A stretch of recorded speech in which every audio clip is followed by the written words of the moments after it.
My name's Tony Van Hammond. I am the Director of Stakeholder Relations, so I have popped up a lot in your communities, getting community groups ready, etc. Before we progress, I would like to acknowledge the traditional owners of the land of where we gather today and pay my respect for to their elders, past and present. So my presentation today, I bet a lot of you are sitting here thinking, okay, so who are our partners? I can't tell you. We don't know who our partners are yet. The announcement is imminent. So if you're here to hear that, you're going to leave disappointed unless I get a text message. Is this working? Can people hear? Yeah. Unless I get a text message. I've given firm instructions just in case there is any announcements. So the NDIS it's really important to understand that the NDIS is more than just the plan. Plans are absolutely important, intricate to the success of the scheme, but so is increasing and improving community inclusion. And that's not the responsibility alone of the NDIS. So today I'm going to talk a little bit about bringing in another acronym, the ILC, so the Information, Linkages and Capacity Building. I'm going to talk about some work there, how the LACs will work within that framework. Again, I can't tell you who they are, but the announcement is imminent, and they have 20% responsibility of working in community. And then I'm going to give you a couple of examples, and then I'm going to answer questions. Hopefully I've presented enough for you to understand that you don't need to ask me questions. So for those of you that come to the community forums or have heard me present before, one of my mottos for my team is that, you know, if I can do it, can a person with a disability do it? If not, why not, and how do we change that? It's not only about community, it's about the mainstream services, it's about health, it's about clinical mental health, justice, education, transport and housing, universal access. It shouldn't be with or without a disability. We should be thinking of everybody on an equal platform. So that's my challenge, and it's a big challenge. I've been involved in the scheme since 2013. And in Barwon, you know, we're coming up to our 5th anniversary, and let me tell you, there is still significant work to be done to have true inclusion. We are still having pubs with their disability toilet locked. We are still having buildings that can't be accessed. We are still having programs that people can't access. You know, Geelong and the Surf Coast, we have some of the most beautiful beaches. I'm a little bit biased, but we haven't got beach access being provided. That needs to change, but it's not our responsibility alone. So the ILC, Information, Linkages and Capacity Building, is part of the NDIS, and it's two parts. So we have the plans, the individual plans for people with a disability that meet our eligibility criteria. And then it's the information, linkages and capacity building activities that are for all. A bit like I just talked about, they're for everybody. You know, those people that have a disability, those people that have restricted mobility, etc., for health conditions, etc. We need to have activities that are inclusive for all. So the ILC policy, so some of this is, you know, it's trying to set the context for you. Part of the ILC is about information, linkages and referrals. So at the moment we have some fantastic information, you know, agencies, disability specific, we have council, etc., providing information. We want to make sure there's consistent information across Australia, because the NDIS is a national scheme. So the way it's done in Victoria, we want it to be transferable. We want it to be, you know, if you cross over to New South Wales or escape for winter into Queensland, that what you see is very like what you get in your hometown. It's about a consistent practice. Capacity building of mainstream services. This is a conversation in its own right. Mainstream services are services like health, education, justice, child protection, transport, housing, all those areas that, with or without a disability, governments have a responsibility to provide those services. We need to ensure that it's an equal service provision for people with or without a disability. Does that make sense? So we need to work with those areas in educating them about universal access. No longer should we have a waiting room for people with a disability to the left and everybody else to the right. We should be able to have GP practices that allow somebody that has challenging behaviour come to their facility. We should be able to have people in a wheelchair get preventative health services the same as you and I do without a wheelchair. Does that make sense? Yeah? So there's a lot of work in that space because many GP practices can't get somebody onto an examination bed to do something like a pap smear or a prostate examination, so therefore many people miss out on preventative health. We need to work in that space. Community awareness, capacity building, inclusion. Today is a great example, and I want to commend the Wyndham Council for including the community and coming to see what is available in your community. That's what it should be like. It should be about working together to get people active and interactive and, being a sense of a community. And Wyndham Council has a community, and in that community they have people with a disability and without a disability. Their services are for all. So we need to increase an understanding of how to not work, but how to interact with people with disability, how to ensure communication is understood by various levels. If there's an event like this, if somebody was deaf and needed an Auslan interpreter, that is here for you. All of those components, that the toilets are accessible, and that tolerance of behaviour that's a little bit, maybe a little bit different, is accepted and understood. Demystify people with a mental illness. They're people with an illness, and we need to accept them, understand them, and support them. Individual capacity building, again, that's very much one of the principles of the scheme, getting people to be able to live a life the way they want to live. Local area coordinators are one stream of the ILC policy.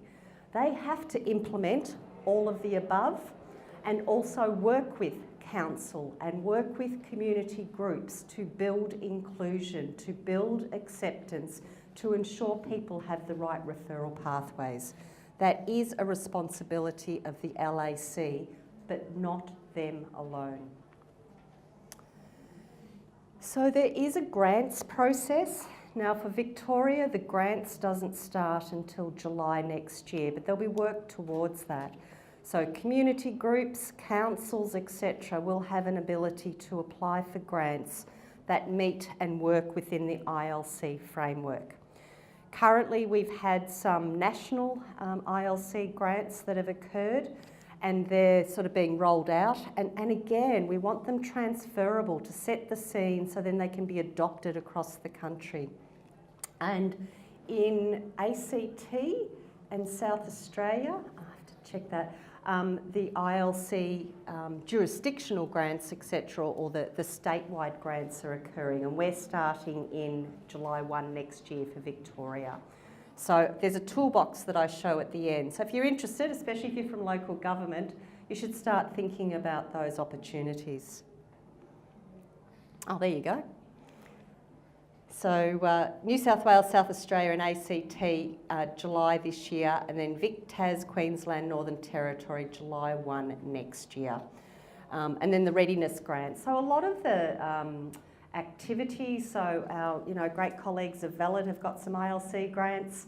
You know, there's a lot of groups, etc., in view of readiness, getting people ready for the transition into the scheme, but also some really good, great programs. The Valid have got one with the Informed Decision Making grant. That's an ILC grant. How do we support people that haven't got the capacity to make their own decisions? Valid are working on an ILC project in that area as well. So the LAC Partners, I was so hoping to be able to say who they were, but it's still not been announced by the Minister. The LAC will work directly with people with disability who have an NDIS plan. So they're eligible and they have an individual plan, and they will work with them in getting the plan written, approved, and then implemented. So they get their supports from many of the providers that are here today. They may be able to provide linkages and supports to those that are ineligible for the scheme and to help connect them into mainstream. So remember, hospital, health, you know, community groups, so neighbourhood houses. It was great to see the neighbourhood house here today. You know, linking people in to where other people can access and support those facilities in supporting those participants or those individuals. And working with local community to make it more accessible and inclusive. So one of the projects that's occurring in one of our Vic West areas is about working with the cinemas and ensuring that the cinemas are as accessible for all disability types. So when there's a good movie on, people with a disability can attend the cinema. So that LAC and a few others are working with the cinema in regards to what are the barriers and actually getting some feedback from people with disability and how can they make that cinema more inclusive, whether it be for hearing, whether it be for wheelchair access, or you know that they have a room where people that might have some sort of behaviours, etc., having a session once every couple of weeks so they can still attend the theatre. Something you and I may take for granted, but many people with a disability haven't had a chance. So that's an example of a project that one of the LACs is currently doing in an area that I manage as well. So PITC, the NDIS is really good at acronyms, aren't we? Hey, have you got a new book? So PITC is, I'm about to tell you, Partners in the Community. Is delivering the information linkages and capacity building. So my team that looks after our partners, we also have a reporting stream through to the partners in community in view of the contracts. And also, once the ILC starts, there'll be a linkage there as well. So partners in the community, it's a place-based approach. It's about, you know, ensuring people with all disabilities have what they need to live an ordinary life, and that some of the barriers to that are broken down through education, through changing in policy. There's some work occurring in the Geelong area in regards to employment and businesses and getting, you know, recruitment to start including questions and prompts about, you know, allowing people with disability to be considered. And when they are going through resumes, that they actually ask some specific questions about disability so that if there's barriers to them being included, they can be addressed at the interview time. So it's broadening the arrangement of people having or being able to be considered for employment. Every local area coordinator partner has to do a community capacity building plan, ACCBP. So the community capacity building plan has to be submitted within, I think it's a month of their contract being signed. That has to run through me and my team and then through National Office. And that's basically, you know, what are they going to work towards? What are the areas? How are they going to measure outcomes? And I'll talk a little bit about that as well. So that's a key component because, again, 20% of the partners' funding is about the, you know, community capacity building. bringing about change in community.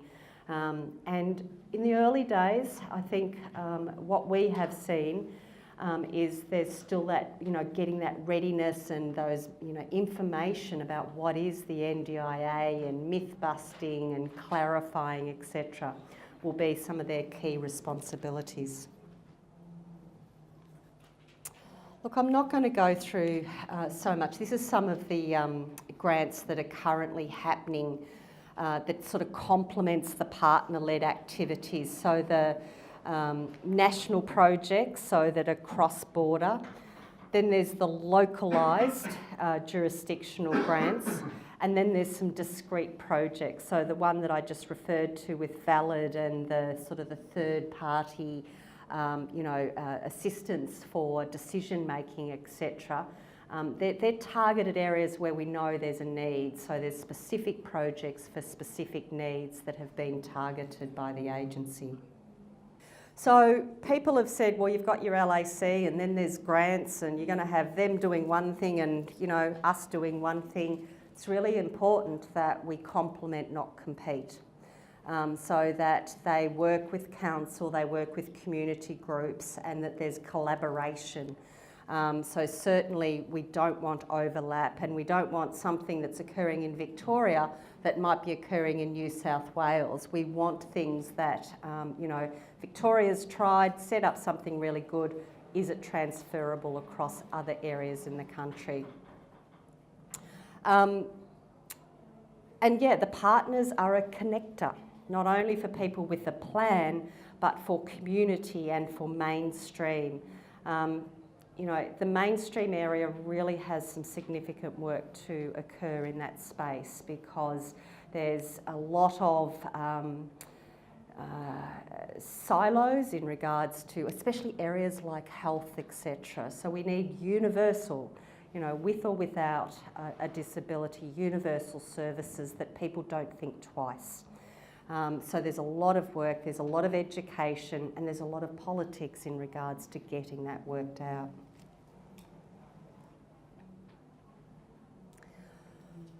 The ILC is about outcomes, not so much outputs, but outcomes.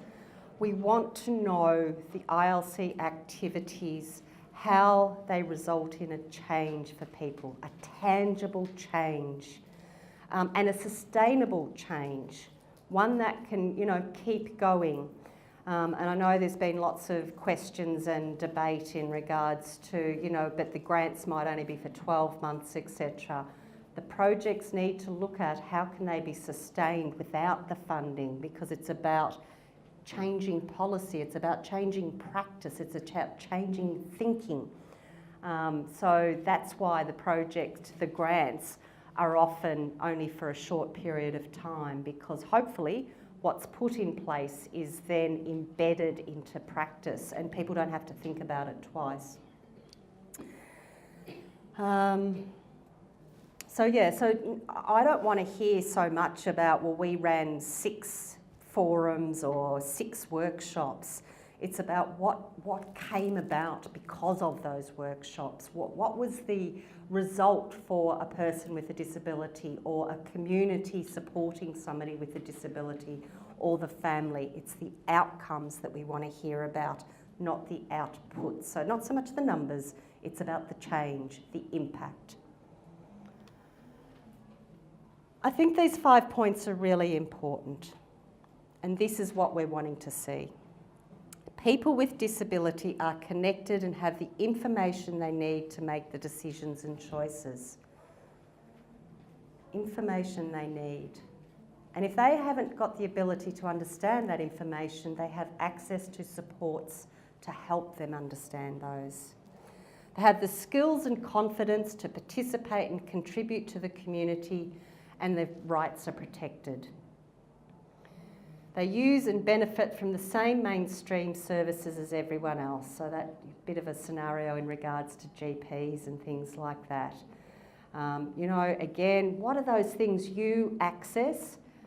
The same services we want people with a disability to access. Universal, not something separate because they've got a disability. We don't want separate bowls clubs. We don't want separate, you know, activities for children with a disability. We want them included with. So how do we support the footy club to include children with a disability? How do we support the bowls club? How do we support senior sits in including people with a disability? So that's that point 4, the community activities. And actively contribute to leading, shaping and influencing their community. Giving people with a disability a voice. Having them represented on disability advisory councils. And again, I want to acknowledge the Wyndham and the Brimbank and Melton councils that I've got to meet and their disability advisory committees. You know, if people are doing something for people with a disability, have people with a disability involved in what you're doing. You know, have them have a say about, you know, the ideas that you're wanting to implement. Give them a chance to be active in the development, not only of the reciprocal nature of ILC grants. So it is about inclusion. It's about increasing capability of the people with disability, but also the community. It's living an ordinary life. Again, you keep hearing that from the agency. The NDIS is about living an ordinary life. And the ILC component or the community component is no different. We want people participating in the men's shed, the library, the community house, the aquatic centres, the events at the Encore facility. You know, we want it to be just a standard practice, not something special. We want it just to be a standard consideration. And again, it still has a long way to go. Transport, public transport, trains, trams, buses, they're not accessible. They're not reliable for us, let alone a person with a disability. So they're the challenges. It's about, you know, getting everybody onto an equal platform. So I thought I'd include a couple of examples. So Golden Plains, this is a shire in the Vic West area, so as you head towards Ballarat, just on the outskirts of Geelong. And they have a weekly Lego club, and very much targeting, they've got a very young population in their community, so they run regular Lego clubs. So with or without a disability, kids can come and join the Lego club. So it's about how they've included children, and part of that is developing social skills and also their creative skills. And that came out through a community consultation. Parents of that community said, hey, this is what our kids want, but we can't get it at the moment. So they developed this club. And I think they're the Mario men. I haven't clarified, but I think that's what they are that they've made with the Legos. There's also the All Play Dance. So again, through Deakin University, they've also got the All Sports program as well. So again, supporting clubs and programs about being inclusive and allowing people with disabilities to be part of that. So when you get this, or if you go on the website, I'm told that this All Play Dance, when you link on that, you should be able to get to a website. But if it fails, Google All Play Dance. Inclusive beaches. So again, there's I think there's quite a few beaches. I'm not sure if there's any in the Wyndham area in view of the accessible pathways for wheelchairs, not yet. But again, Geelong hasn't either, so it's something that we need to. Many councils, though I know our Surf Coast Council in Vic West have got the the beach wheelchairs that you can hire if you're there for a day trip, etc. Again, my vision is that that becomes a norm, that all beaches or all local councils that have beaches have an accessible wheelchair for people that come and visit their beach. It'll take time because it takes money and it takes policy, and it does take a challenge in regards to changing people's thinking. The AAA Play, that was a program, so it's again a program, it's Access for All Abilities, and connecting people with disabilities into sport. So if a young person wants to do badminton, I'm trying to think of a sport, then they can get on this website and you can put in badminton and your postcode, and that can tell you which clubs have got that sport available. And this program also is working with sporting groups in regards to getting themselves able to include people in the activities. Because again, in the early days, I had so many people coming to me saying, oh, can I have a meeting? I want to start a group for children that, with a disability to do this. And my response was, but why? Why something separate? Why can't you get them included in what's happening already? Oh, but, the staff don't have an understanding, or, it's really hard. And I'm not saying it's not, but to get inclusion, it is a hard task, and we need to work with those clubs so it becomes a part of the norm. And this is a really good tool to start considering that. So, in another 5 years, if I'm still standing and talking about the agency, then hopefully I'm saying that this is a norm, that all sporting clubs, for all ages, have people with disability playing and being included in their activities. So this is for those that are from community groups or from council that think that, oh, I'm interested in doing some ILC grants next year. This is a bit of a toolkit that is on our website that you can get into. Again, it will be on the Wyndham Council's website, I understand this, and you should be able to link into this website. But if not, I'll leave it up there for a minute or so for you to write down. And it's about the things that you need to consider so that you can start thinking as a community group, as a council, as an organisation.